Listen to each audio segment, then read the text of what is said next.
Hello everyone, welcome back to our channel. देखिए, हमने कई बार टॉपर्स से, है ना, एंड स्पेशली जो टीचर्स होते हैं ना, उनसे हमने सुना होगा कि अगर किसी भी कॉम्पिटिटिव एग्ज़ाम्स के लिए आप प्रिपरेशन कर रहे हो तो उसमें सबसे इम्पॉर्टेंट होता है सिलेबस और उसके अलावा एनसीईआरटीज़, ताकि आपका जो फाउंडेशन है वो स्ट्रॉन्ग बन सके, है ना। अब बोलते तो सब है कि आपको एनसीईआरटी पढ़ना है, एनसीईआरटी पढ़ना है, बट ये कोई नहीं बताता कि एनसीईआरटी को पढ़ना कैसे है, एनसीईआरटी से क्वेश्चंस किस तरीके से हमसे पूछे जा सकते हैं। ओके, क्योंकि जब हम चैप्टर पढ़ने बैठते हैं तो हमें लगता है कि ये तो इतना सिंपल टॉपिक है, हमें इसके बारे में सब पता है, बट जो क्रक्स होता है उस चैप्टर का, है ना, जो इंपॉर्टेंट पॉइंट्स होते हैं on which question can be asked in are examination, we are not able to pick out it, we are not able to figure out that important pointers. Okay, and for that reason we often missed our important or our questions from the NCERT in the examination hall, है ना। हमें लगता तो है कि हमने ये read किया था, है ना, बट क्या होता है कई बार ऑप्शंस इतने पास में होते हैं कि हम फिगर आउट नहीं कर पाते हैं कि which one is the correct option. So इसीलिए हम हमारा एक न्यू सीरीज़ स्टार्ट कर रहे हैं, specially for the students who are preparing for any competitive exams, whether it is one day exams or it is a PSC exam or it is a teaching exam, any exam. Okay, क्योंकि NCERT का role हर एक exam में बहुत ही important होता है। ठीक है, बस हमें ये समझना होगा कि हमें क्वेश्चन किस तरीके से पिकअप करना है या उन पॉइंटर्स को कैसे पकड़ना है जिनके बेसिस पर एग्ज़ाम्स में क्वेश्चन बन सकता है। Okay, so I hope guys कि आपको हमारा ये सीरीज़ बहुत अच्छा लगे। यदि आपको पसंद आता है या आपको कुछ भी डाउट्स हैं तो आप हमें कमेंट सेक्शन में बिल्कुल बताएं, ताकि हम उस पर वर्क करके आपके लिए और भी बेस्ट कंटेंट ला सकें। फाइन, देखिए आज का जो चैप्टर है जो हम डिस्कस करने वाले हैं वो है रिसोर्सेज एंड डेवलपमेंट। देखिए, रिसोर्सेज एंड डेवलपमेंट में हमें पढ़ना क्या है ना। सिंपल चैप्टर है, जैसे कि हमको पता है रिसोर्सेज क्या होते हैं, है ना। अब उन रिसोर्सेज से हमको डेवलपमेंट कैसे करना है, क्या इंपॉर्टेंट इसका रोल होता है, ये यहाँ पर हमको समझना है। तो सबसे पहले हम समझते हैं कि रिसोर्सेज क्या है। सो अकॉर्डिंग टू डेफिनेशन यदि हम बात करें तो everything available in our environment which can be used to satisfy our needs, provided it is technologically accessible, economically feasible and culturally acceptable. तो वे सभी चीज़ें जो हमें कहाँ से मिल रही हैं, इन्वायरमेंट से मिल रही है, जिनसे कि हम हमारी नीड्स को सेटिस्फाई कर सकते हैं, है ना। बट वो कैसी होनी चाहिए, टेक्नोलॉजिकली एसेसिबल होनी चाहिए, इकोनॉमिकली फीजिबल होनी चाहिए एंड कल्चरली एक्सेप्टेबल होनी चाहिए। ठीक है, उसे हम क्या कहेंगे, रिसोर्स कहेंगे।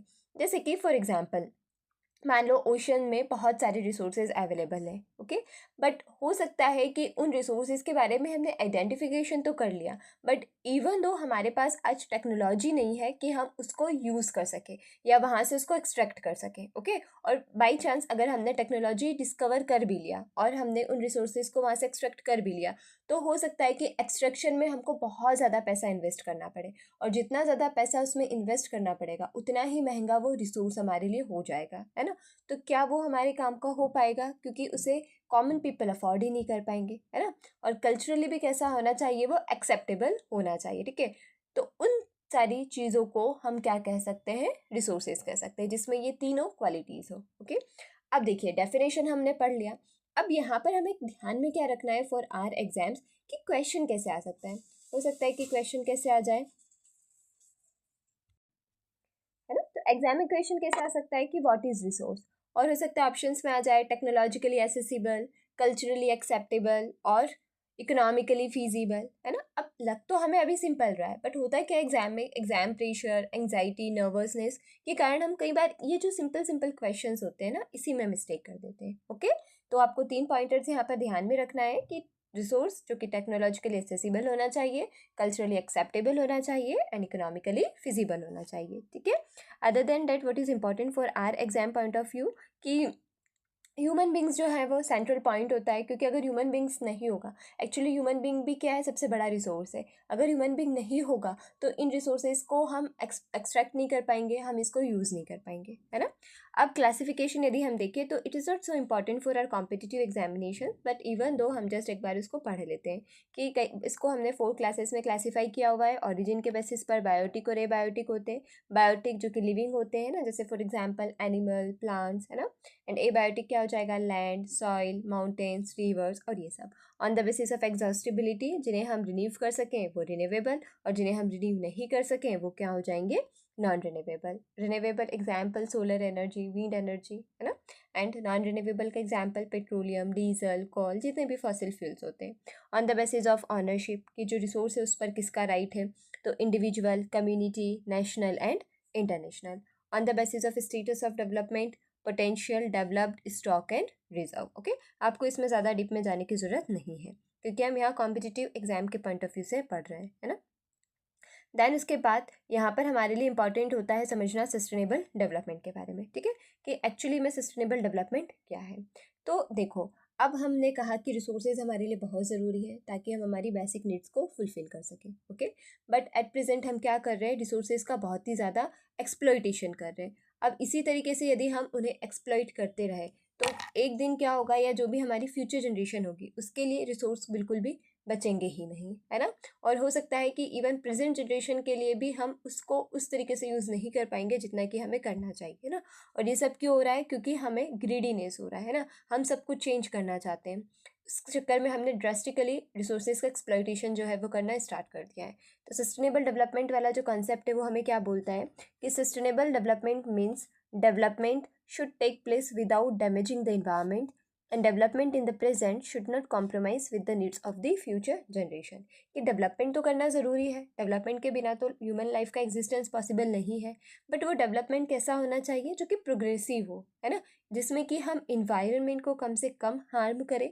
और डेवलपमेंट ऐसा होना चाहिए जो केवल आज के जनरेशन को ही की नीड्स को फुलफिल नहीं करे, बल्कि आने वाली जनरेशन की नीड्स को भी वो फुलफिल कर सके, ओके। अब ये जो सस्टेनेबल डेवलपमेंट का कॉन्सेप्ट है ये आखिर डेवलप कैसे हुआ, इसके बारे में हमको थोड़ा सा डिस्कस करना है। तो देखियो, इसके लिए यहाँ पर एक और पॉइंट दिए हुए हैं सस्टेनेबल डेवलपमेंट का। Yes, this is that point, okay, कि सस्टेनेबल डेवलपमेंट, और यहाँ से क्वेश्चन बिल्कुल बन सकता है, तो आपको अच्छी से समझना है कि इंटरनेशनल लेवल पे सबसे पहले जो क्लब ऑफ होम है ना, वहाँ पर हमने रिसोर्स कंजर्वेशन के बारे में डिस्कशन जो है वो स्टार्ट किया गया था। कब है ये, 1968 में, ओके। देन 1974 में गांधीन फिलोसॉफी, है ना, जो किससे रिलेटेड है, कंजर्वेशन को लेकर, रिसोर्सेज, जिसे गांधी जी ने कहा भी है कि there is enough for everybody's need but there is nothing for anybody's greed, है ना, मतलब कि नीड को फुलफिल करने के लिए तो अर्थ ने हमको बहुत सारी चीज़ें दी है, बट ह्यूमन की जो ग्रीडीनेस है ना, उसको फुलफिल करने के लिए एक्चुअली हमारे पास कुछ भी नहीं है। तो हमें डिज़ायर के अकॉर्डिंग नहीं, हमारी नीड के अकॉर्डिंग रिसोर्सेज को यूज़ करना चाहिए, ठीक है। तो इसी तरीके की जो गांधीन फिलोसॉफी है उसको जो शूमेर है ना, उन्होंने अपनी बुक स्मॉल इज़ ब्यूटीफुल में प्रेजेंट किया हुआ था, ठीक है। और सबसे पहले जो ऑफिशियल डिस्कशन है इसका वो कहाँ पर हुआ था, तो ब्रूनलैंड, है ना, ब्रूटलैंड कमीशन रिपोर्ट 1987, जिसमें सबसे पहले सस्टेनेबल डेवलपमेंट का कॉन्सेप्ट, है ना, इसके बारे में एक इनिशिएटिव जो है वो लिया गया था, जहाँ पर डिस्कस जो है वो किया हुआ। एंड फाइनली कब, रियो दी जेनेरियो समिट जो ब्राज़ील में हुआ था 1992 में, जिसको कि हम क्या बोलते हैं, अर्थ समिट भी बोलते हैं, है ना। यहाँ पर सस्टेनेबल डेवलपमेंट को एजेंडाज के थ्रू अपने जो भी प्लानिंग है उसमें इंक्लूड किया गया, ठीक है। तो सस्टेनेबल डेवलपमेंट का जर्नी समझ में आया, कैसे है सस्टेनेबल डेवलपमेंट का डिस्कशन स्टार्ट हुआ। सबसे पहले क्लब ऑफ रोम में हमने कंजर्वेशन ऑफ रिसोर्सेज के बारे में डिस्कस किया इन 1968, है ना। जो शूमर थे उन्होंने गांधीन फिलोसॉफी, है ना, को अपनी बुक स्मॉल इज़ ब्यूटीफुल में जो रिसोर्सेज को कंजर्व करने से रिलेटेड थी उसको उन्होंने प्रेजेंट किया। देन फाइनली ऑफिशियली हमने जो ब्रूट लैंड कमीशन रिपोर्ट था 1987 का, उसमें सस्टेनेबल डेवलपमेंट वाला जो कॉन्सेप्ट है वो इंट्रोड्यूस किया। एंड फाइनली इसको एक्सेप्ट कब किया गया, तो अर्थ समिट जो कहाँ पर हुआ था, रियो दी जेनेरियो, ब्राज़ील, 1992 में, ओके। अब देखो यहाँ पर ये क्वेश्चंस ये समझ में आ गए कि यहाँ से किस किस कौन कौन से क्वेश्चंस जो है वो बन सकते हैं, है ना। इसको आप अपनी कॉपी में नोट भी डाउन भी कर सकते हो और अपने नोट्स बना सकते हो। अब जो रियो दी जेनेरियो समिट हुआ था, कहाँ पर हुआ था, ये ब्राज़ील में हुआ था, है ना। फर्स्ट इंटरनेशनल अर्थ समिट था।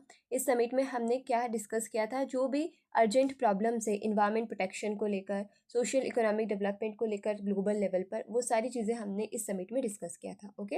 अब देखो यहाँ पर इंपॉर्टेंट क्या हो जाता है कि जैसे हमें लगेगा कि रियो दी जेनेरियो अर्थ समिट जो है वो किससे रिलेटेड है, इन्वायरमेंट से रिलेटेड है ना। तो हमें लगेगा कि केवल इन्वायरमेंट पर फोकस किया हुआ है, नहीं, इन्वायरमेंट के साथ साथ यहाँ पर कौन से फैक्टर्स को इंक्लूड भी किया गया है, सोशियो इकोनॉमिक डेवलपमेंट फैक्टर्स को। जैसे कि कैसे, देखो ये जो डिक्लेरेशन था उसमें हमने एक एजेंडा 21 डॉक्यूमेंट जो है वो उसको अडॉप्ट किया, जिसमें हमने ये टारगेट बनाया कि 21st सेंचुरी तक जितने भी हमने यहाँ पर ये पॉइंटर्स बनाए हैं उन्हें हमें क्या करना है, अचीव करना है, ठीक है।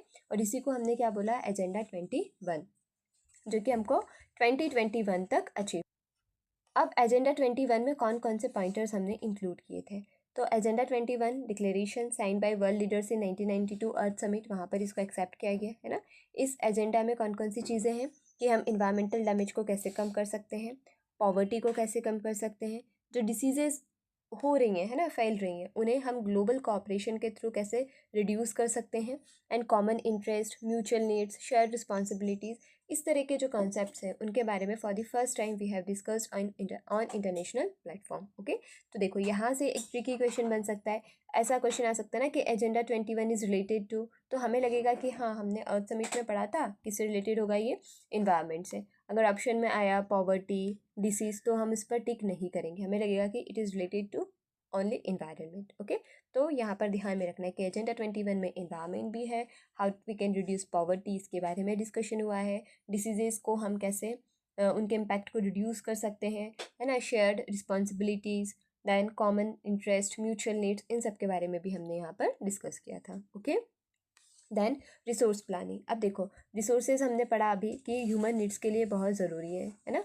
अब इन रिसोर्सेज को हमें पूरी पॉपुलेशन तक पहुंचाना है। ओके, अब जैसे कि हमारी इंडिया की यदि हम बात करें, है ना, तो इंडिया जो है वो ऐसा तो है नहीं कि सब जगह पर यहाँ पर सेम रिसोर्स हमको मिलते हैं। जैसे इस वाले एरिया में जो छोटा नागपुर प्लेटी वगैरह है वहाँ पर हमें ज़्यादा रिसोर्सेज मिलते हैं, यहाँ पर हमें मिलते हैं बट डिफरेंट वेराइटीज़ में मिलते हैं, यहाँ पर जो रिसोर्सेज है वो कुछ अलग हमें मिलते हैं, है ना। तो पूरे कंट्री में उनका इक्वल डिस्ट्रीब्यूशन हो सके उसके लिए हमें क्या करनी होगी, प्लानिंग करनी होगी, है ना, कि कहाँ पर पहले तो हमें पता करना होगा कौन सा रिसोर्स कहाँ पर मिल रहा है, फिर कहाँ पर उसकी प्रेजेंस बहुत कम है, कैसे हमको वहाँ पर उसको अवेलेबल करवाना है, कितना एक्सट्रैक्शन हमको करना है, कितना रिसोर्सेज को हमें यूज़ करना है। तो इन सब चीज़ों के लिए हमारे लिए ज़रूरी क्या हो जाती है, प्लानिंग। अब इंडिया में जो प्लानिंग है वो हमारी कितने स्टेजेस में होती है, 3 स्टेजेस में होती है, ठीक है। तो ये आपको ध्यान में रखना है कि रिसोर्स प्लानिंग के कितने स्टेजेस हैं, 3 स्टेजेस हैं। 3 स्टेजेस में सबसे पहला स्टेज क्या होगा, identification and inventory of resources. सबसे पहले तो हमें रिसोर्स को आइडेंटिफाई करना होगा, है ना, देन उसको इन्वेंट करना होगा, दैट मीन्स व्हाट, जैसे कि ढूंढना होगा, फिर हमें कोई रिसोर्स मिलेगा उसके बारे में हम स्टडी करेंगे, है ना, उसका पूरा क्वालिटेटिव क्वांटिटेटिव एस्टिमेशन करेंगे, कितने रिसोर्सेज है या कितने क्वांटिटी में है ना, क्वालिटी वाइज वो कैसा है, ये सब करेंगे हम फर्स्ट स्टेज में। सेकेंड स्टेज में फिर हम क्या करेंगे कि अब उस रिसोर्सेज को हमें कैसे यूज़ करना है, तो उसके लिए हमें क्या करना होगा, अप्रोप्रिएट टेक्नोलॉजी लेकर आनी होगी, स्किल लेकर आनी होगी, इंस्टीट्यूशनल सेटअप, जैसे कि हमने एक्सट्रैक्ट कर लिया रिसोर्स, अब उस पर उसको हमें प्यूरीफाई करना है, उससे कुछ और चीज़ें हमें बनाना है, तो उसके लिए हमें इंडस्ट्रीज़ चाहिए ना, इंस्टीट्यूशंस चाहिए। तो सेकंड स्टेज में हम इसका प्लानिंग करेंगे। और थर्ड स्टेज क्या होगा कि जो भी हम प्लानिंग कर रहे हैं that should match with our national development planning. Okay, क्योंकि रिसोर्सेज का डेवलपमेंट हम क्यों कर रहे हैं, ताकि हम ह्यूमन की नीड्स को फुलफ़िल कर सकें। अगर ह्यूमन की नीड्स फुलफ़िल होंगी तो कहीं ना कहीं नेशन का डेवलपमेंट होगा, है ना। तो रिसोर्स प्लानिंग को हमें इस तरीके से करनी है कि वो हमारे नेशनल डेवलपमेंटल प्लान से क्या करे, मैच करे, ठीक है। रिसोर्स प्लानिंग का डिस्कशन हमने फर्स्ट 5 ईयर प्लान से ही स्टार्ट कर दिया था, ठीक है। ये क्वेश्चन भी आ सकता है कि रिसोर्स प्लानिंग को for the first time India में कौन से डॉक्यूमेंट में ऐड किया गया है ना। तो जो हमारे 5 ईयर प्लान्स थे उसमें फर्स्ट 5 ईयर प्लान्स में we have discussed about the resource planning. I hope कि आपको समझ में आ रहा होगा कि कैसे क्वेश्चंस बनते हैं एग्जाम्स में, है ना। दैन उसके बाद इंपॉर्टेंट हमारे लिए क्या हो जाता है, ब्रूटलैंड कमीशन रिपोर्ट हम डिस्कस कर चुके हैं, है ना।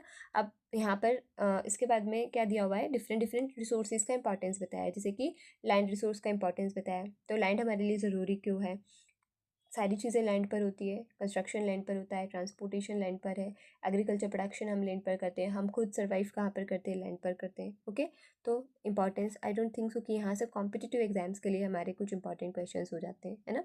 दैन उसके बाद या यहाँ पर देखो कुछ पॉइंटर्स है जो आपको ध्यान में रखना है, जैसे कि जो टोटल जोग्राफिकल एरिया है इंडिया का वो कितना है, 3.2 million square kilometre. Okay, then उसके बाद यहाँ पर एक और पॉइंट है कि जैसे हम बोलते हैं कि जो फॉरेस्ट है ना, फॉरेस्ट कितना होना चाहिए, 33% होना चाहिए हमारे पूरे जोग्राफिकल एरिया का। तो ये जो हम पॉइंट बताते हैं कि फॉरेस्ट लैंड जो है वो कितना आना चाहिए 33%। वो किसके बेसिस पर है? नेशनल फॉरेस्ट पॉलिसी 1952, है ना। तो जो नेशनल फॉरेस्ट पॉलिसी 1952 है, ये मैंडेटरी बनाती है कि जो फॉरेस्ट एरिया है वो टोटल जोग्राफिकल एरिया का कितना होना चाहिए? 33% होना चाहिए। तो क्वेश्चन पूछा जा सकता है ना। देन उसके बाद यहाँ पर लैंड डिग्रेडेशन। अब देखो लैंड डिग्रेडेशन क्या होता है कि अभी हम क्या कर रहे हैं, बहुत ज़्यादा रिसोर्सेज का एक्सप्लॉयटेशन कर रहे हैं, जिसके कारण लैंड का डिग्रेडेशन होता है। जैसे कि ह्यूमन एक्टिविटीज़ यदि हम देखें तो डिफॉरेस्टेशन बहुत ज़्यादा हो रहा है ना। किसके कारण? इंडस्ट्रियलाइजेशन के कारण, अर्बनाइजेशन के कारण। तो डिफॉरेस्टेशन से लैंड डिग्रेडेशन कैसे हो रहा है कि पेड़ जो है उनकी रूट्स जो है वो क्या करती हैं, सॉइल को पकड़ कर रखती है, जिसके कारण बहुत ही ज़्यादा हैवी रेनफॉल है, बहुत ज़्यादा विंड फ्लो है, तो जो सॉइल है वो उसके साथ फ्लो नहीं होती है ना। बट अभी हम डिफॉरेस्टेशन बहुत ज़्यादा करेंगे तो क्या होगा, जो सॉइल है उसका जो होल्ड करके रखती है रूट्स, वो चली जाएंगी और सॉइल जो है वो फ्री हो जाएंगी, जिसके कारण उनका डिग्रेडेशन हो जाएगा। ठीक है। ओवरग्रेजिंग एक सबसे बड़ा प्रॉब्लम है, माइनिंग प्रॉब्लम है ना, क्वायरिंग प्रॉब्लम है। तो इन सब के कारण क्या हो रहा है, लैंड डिग्रेडेशन हो रहा है। अब लैंड का डिग्रेडेशन होगा तो ये हमारे नीड्स को या हमारे लिए तो बिल्कुल भी बेनिफिशियल नहीं है। तो इसीलिए इसे क्या ज़रूरत है, कंजर्व करने की। अब कंजर्वेशन हम कैसे कर सकते हैं, तो देखो जो प्रॉब्लम है उसी को हमें सॉल्व करना है। डिफॉरेस्टेशन के कारण डिग्रेडेशन हो रहा है तो हम क्या कर देंगे, एफॉरेस्टेशन कर देंगे। ठीक है। सेकेंड प्रॉब्लम हमारा क्या है, ओवरग्रेजिंग। तो अगर ओवरग्रेजिंग प्रॉब्लम है तो हम क्या करेंगे, ओवरग्रेजिंग को थोड़ा सा रिड्यूस करने की कोशिश करेंगे, है ना। और स्पेशल जो ग्रेजिंग फील्ड्स वगैरह है वो कोशिश करेंगे कि हम थोड़ा सा बना दें, है ना, ताकि सारी लैंड जो है वो ख़राब ना हो इससे। माइनिंग और क्वायरिंग जो है वो प्रॉब्लम है तो हम कोशिश करेंगे कि जब हम माइनिंग करें तो कम से कम लैंड डिग्रेडेशन हो। माइनिंग के बाद जो भी उसमें से मटेरियल निकल रहा है, अगर हार्मफुल प्रोडक्ट्स है तो हम उसका सही तरीके से डंपिंग वगैरह करें, ताकि जो लैंड है उसको कम से कम हार्म पहुँचे। ओके।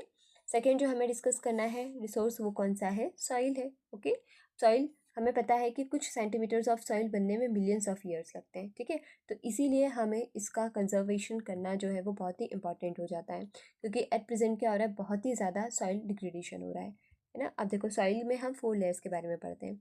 अनवेदर्ड पेरेंट, है ना, then substratum weathered parent rock material, subsoil weathered rock sand and topsoil जो कि अपर लेयर सॉइल। ये जो अपर लेयर ऑफ सॉइल, इसी में हम क्या करते हैं, एग्रीकल्चर प्रोडक्शन करते हैं। ये जो है सबसे ज़्यादा फर्टाइल एरिया होता है। ओके। अब यहाँ पर क्वेश्चंस कहाँ से पूछे जा सकते हैं आपसे, तो क्लासिफिकेशन ऑफ सॉइल्स जो है वहाँ से जनरली एग्जाम्स में क्वेश्चंस पूछे जाते हैं। जैसे कि एलिवल सॉइल, है ना। तो एलिवल सॉइल जो है वो इंडिया में सबसे ज़्यादा एरिया में मिलती है, ये बात आपको याद में रखना है। ठीक है। कहाँ पर मिलती है, तो जो नॉर्दर्न एरिया है हमारा, है ना, जैसे कि ये हमारे माउंटेन्स हैं, हिमालय है ना, तो यहाँ पर ये वाला जो पूरा एरिया, यहाँ पर हमको क्या मिलती है, एलिवल सॉइल मिलती है। इधर से ब्रह्मपुत्र आती है, तो यहाँ पर जो भी ब्रह्मपुत्र का बेसिन होगा उसमें हमको क्या मिलती है, एलिवल सॉइल मिलती है। नीचे जो गोदावरी कृष्णा का डेल्टा बनता है, यहाँ पर हमको एलिवल सॉइल मिलती है ना। मोस्ट फर्टाइल सॉइल है। तो ये क्वेश्चन आप ये ध्यान में रखना है पॉइंट, है ना, कि सबसे ज़्यादा फर्टाइल सॉइल कौन सा है, एलिवल सॉइल है। कहाँ पर मिलता है, नॉर्दर्न रीजन में मिलता है। ठीक है। कौन सी रिवर से सिस्टम जो है वो इसका वो करती है, फॉर्मेशन करती है, तो Indus Ganga Brahmaputra and Godavari Krishna Mahanadi in the south. Fine.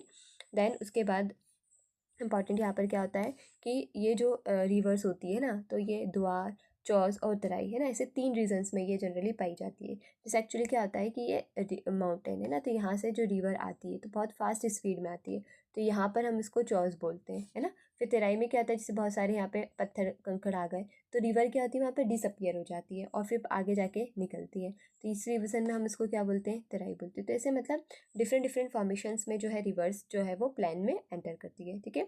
अब एलिवल सॉइल 2 टाइप की होती है, एक होती है बांगर एंड एक होती है खादर। यहाँ से कई बार एग्जाम्स में क्वेश्चंस पूछे जाते हैं। ओके। बांगर सॉइल कौन सी है, जो ओल्ड सॉइल हो गई है ना।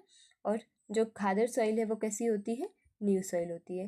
जैसे कि फॉर एग्जाम्पल ये रिवर है, अपने साथ ये क्या ला रही है, सिल्ट ला रही है ना। तो फिर क्या होता है कि सिल्ट लाई उसने यहाँ जमा करा, है ना, फिर दूसरा सिल्ट लाई तो ये वाले सिल्ट यहाँ पर आ जाएगा, यहाँ पर दूसरा सिल्ट आ जाएगा। तो ऐसे ऐसे करके क्या होता है, पूरा यहाँ पर सॉइल का फॉर्मेशन हो जाता है। तो ये जो पीछे वाला एरिया है इसको हम क्या बोलते हैं, खादर बोलेंगे।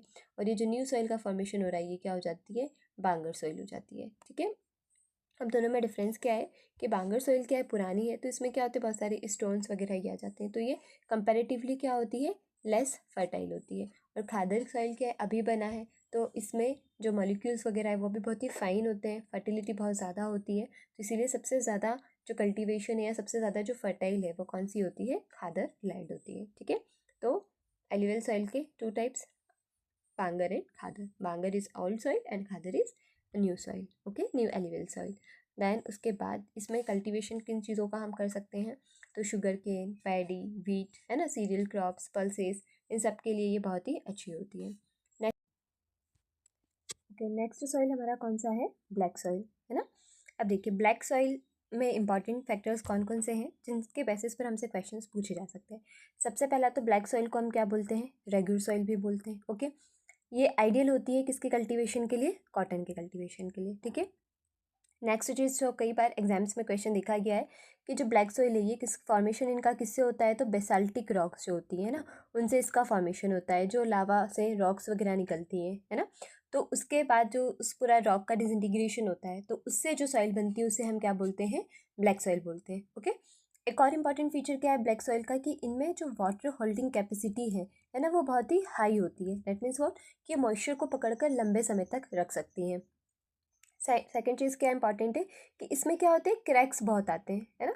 तो उसके कारण क्या है, इसमें टीलेज जो है वो हमें बहुत ही कम करना पड़ता है। इसलिए कई बार क्वेश्चन एग्जाम में आता है कि विदाउट टीलेज में कौन सा सॉइल रेडी होता है फॉर कल्टीवेशन, तो ब्लैक सॉइल। सो आई होप कि आपको सारे पॉइंट समझ में आ गए होंगे जिसके बेसिस पर क्वेश्चन बन सकते हैं। सबसे पहला तो कि बेसाल्टिक रॉक से इसका फॉर्मेशन होता है, रेगुलर सॉइल हम इसको बोलते हैं, आइडियल होती है कॉटन कल्टीवेशन के लिए, वाटर होल्डिंग कैपेसिटी जो है वो बहुत ही ज़्यादा होती है इनकी, हाई होती है ना। क्रैक्स इसमें इजीली डेवलप हो जाते हैं, दैट इज़ वाई इनमें ज़्यादा टीलेज की जो है वो ज़रूरत नहीं होती है। ठीक है, कहाँ पर हमको जनरली ये मिलती है, तो plateaus of Maharashtra, Saurashtra, Malwa, Madhya Pradesh, Chhattisgarh and extend in the south east along with Godavari and the Krishna valleys. Okay, देखिए एक इम्पॉर्टेंट चीज़ की आपको इनको मतलब रीज़न के अकॉर्डिंग याद होना चाहिए हमें कि कौन सा सॉइल कहाँ पर मिल रहा है। तो उसके लिए हम क्या कर सकते हैं, इंडिया का मैप बनाइए एंड उसको वहाँ पर शो कर लीजिए कि इस रीजन में हमको एलुवियल सॉइल मिल रहा है, ईस्टर्न रीजन में हमको ये वाला सॉइल मिल रहा है ना, वेस्टर्न में ये मिल रहा है। सो क्या होता है कि यदि आप पिक्चर को देखें, है ना, तो वो इजीली लर्न हो जाती है, और वही आप पॉइंटर्स में लिखोगे तो वो इतना ज़्यादा आपके माइंड को ट्रिगर नहीं करेगा जितना कि जो पिक्चर है वो कर सकता है। ओके, ये हम पढ़ चुके हैं कि they have very good holding capacity of moisture, है ना। This is rich in soil nutrients such as calcium carbonate, magnesium, potassium, lime. Next soil जो है हमारा वो कौन सा है, रेड एंड येलो सॉइल। ठीक है, ये किससे बनी होती है, क्रिस्टलाइन इग्नियस रॉक से मिलकर बनी होती है। जनरली ये कौन से एरियाज में हमको मिलती है, जहाँ पर रेनफॉल कम होती है ना, eastern and southern parts of the Deccan plateau में। This soil develops reddish colour due to diffusion of iron, है ना। ये जो है सॉइल, इसमें रेडिश कलर किसके कारण हो जाता है, डिफ्यूजन ऑफ आयरन के कारण। और यदि रेड सॉइल है ना और इसमें क्या आ गया, वाटर आ गया, तो ये किस में कन्वर्ट हो जाती है, येलो सॉइल में हो जाती है। ठीक है, हाइड्रेटेड फॉर्म जो होता है रेड सॉइल का वो कैसे कलर में हो जाता है, येलो कलर में हो जाता है। ठीक है, इससे ज़्यादा इंपॉर्टेंट इसमें और कुछ नहीं है। दैन उसके बाद नेक्स्ट इंपॉर्टेंट सॉइल है हमारे लिए laterite soil. Okay, laterite soil में लेटर, है ना, लेटर से मिलकर बनी हुई है, जिसका मतलब होता है लैटिन वर्ड में ब्रिक, है ना। क्यों, क्योंकि इसका कलर बिल्कुल ब्रिक जैसा होता है, इसलिए हम इसको लेटराइट सॉइल कहते हैं। अब इस लेटराइट सॉइल में सबसे बड़ी प्रॉब्लम किसकी है, लीचिंग की है ना। तो ये सॉइल हमें वहाँ पर मिलती है जहाँ पर बहुत ही ज़्यादा हैवी रेनफॉल होती है ना, उन एरियाज़ में हमें लेटराइट सॉइल मिलती है। अब लीचिंग क्या होता है, जैसे देखो ये हमारी सॉइल की लेयर है ना। अब यहाँ पर क्या हो रहा है, बहुत ज़्यादा बारिश हो रही है ना। तो बारिश हो रही है तो उसके कारण क्या है, ये पूरा सॉइल जो है वो किस में डूबा हुआ है, वाटर में। ओके, तो अब इस सॉइल के जितने भी न्यूट्रिएंट्स होंगे वो सब क्या हो जाएंगे, वाटर में सॉल्युबल हो जाएंगे। अभी जो वाटर है नीचे की तरफ जाएगा तो ये क्या करता है, अपने साथ सारे न्यूट्रिएंट्स को भी लेकर चला जाता है। और इसी प्रोसेस को हम क्या बोल रहे हैं, लीचिंग। क्यों, क्योंकि सारे न्यूट्रिएंट्स नीचे चले गए, ऊपर वाली लेयर में अब न्यूट्रिएंट्स अवेलेबल नहीं है ना। अब यहाँ पर हम प्लांटेशन करेंगे तो उन प्लांट्स को यहाँ से न्यूट्रिएंट्स नहीं मिल पाएंगे, क्यों, क्योंकि सारे न्यूट्रिएंट्स तो नीचे चले गए, है ना। तो उतनी अच्छे से यहाँ पे कल्टीवेशन नहीं हो पाएगा, और इसी प्रोसेस को हम लीचिंग कहते हैं। ठीक है, उससे क्या होता है, ये वाली जो सॉइल है वो अपर लेयर ऑफ सॉइल जो है वो बहुत ही वो भी हो जाती है, मतलब अल्कलाइन हो जाती है ना, जिसके कारण इनका जो फर्टिलिटी है वो रिड्यूस हो जाती है। तो बिकॉज ऑफ लीचिंग, है ना, कौन सी सॉइल का फॉर्मेशन होता है, लेटराइट सॉइल का फॉर्मेशन होता है। कहाँ पर मिलेंगी हमको लेटराइट सॉइल, जनरली उन एरियाज़ में जहाँ पर कि रेनफॉल बहुत ही ज़्यादा होता है। फाइन, नाउ नेक्स्ट सॉइल हमारा कौन सा है, जनरली कहाँ पर हम मिलती है ये हम देख सकते हैं, है ना, सदर्न एरियाज़ वगैरह में। एक और बात आपको याद रखना है कि जो रेड लैटराइट सॉइल होती है ना, जैसे कि जो तमिलनाडु है, आंध्र प्रदेश है, केरला है, वहाँ पर इसको सबसे सूटेबल माना जाता है कौन सी क्रॉप के प्रोडक्शन के लिए, तो कैश्यू नट के फॉर्मेशन के लिए। ओके, कि कई बार क्रॉप को देखकर भी पूछ लिया जाता है कि this is a particular crop and इसके लिए सबसे बेस्ट सॉइल कौन सा है। जैसे कॉटन के लिए कई बार पूछा जाता है कि which soil is ideal for cultivation of cotton, तो ब्लैक सॉइल, है ना।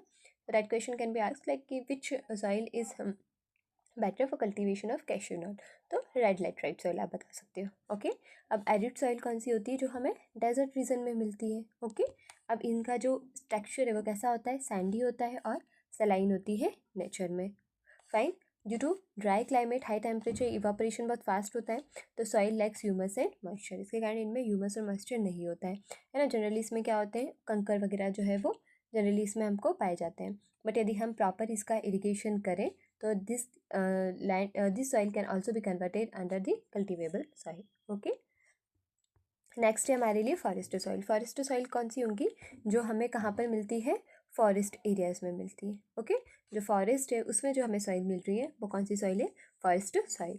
The texture varies according to the mountainous environment, मतलब अगर मान लो ड्राई डेसिडियस फॉरेस्ट है तो वहाँ पर जो टेक्सचर होगा सॉइल का वो अलग होगा।